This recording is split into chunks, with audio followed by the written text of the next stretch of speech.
Bismillahirrahmanirrahim. Kaidah fikih yang ke-20 dalam Al-Wajiz mengatakan al-masyaqqatu tajlibut taysira. Kesulitan menyebabkan kemudahan. Kaidah fikih tersebut sejalan dengan perkataan Imam Asy-Syafi'i rahimahullah taala anhu. Al-amru idza dhaqa ittasa'a. Suatu urusan ketika dalam kondisi sempit, ketika dalam kondisi sulit, maka hukum akan menjadi longgar. Kesulitan yang kelima yang menjadi sebab diberikannya kemudahan adalah ketidaktahuan. Tidak tahu atau bodoh adalah tidak adanya ilmu terhadap apa yang semestinya diketahui, dan ini dapat mendatangkan kemudahan. Adapun keringanan dan kemudahan yang diakibatkan oleh ketidaktahuan adalah sebagai berikut. Yang pertama, ketidaktahuan pemilik barang bersama atas dijualnya barang itu menjadi penyebab penundaan dimintanya barang itu oleh pemiliknya.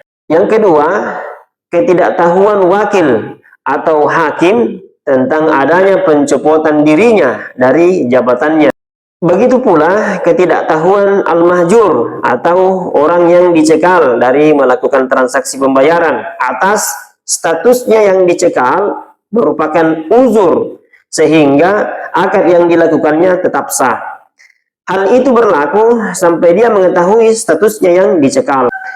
Yang ketiga, ketidaktahuan tentang harta orang lain menyebabkan tidak berdosa dan tidak wajib mengganti. Yang keempat, si A membunuh si B dengan sengaja.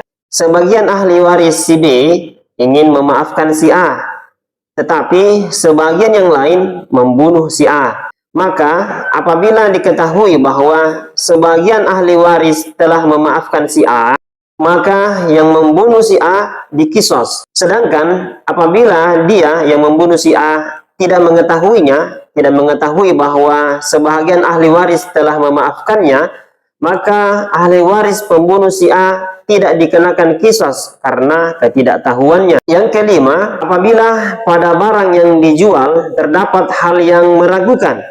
Jadi hal meragukan kepada konsumen karena adanya kemungkinan cacat pada barang itu. Kemudian ada pembeli mengetahui bahwa barang tersebut meragukan.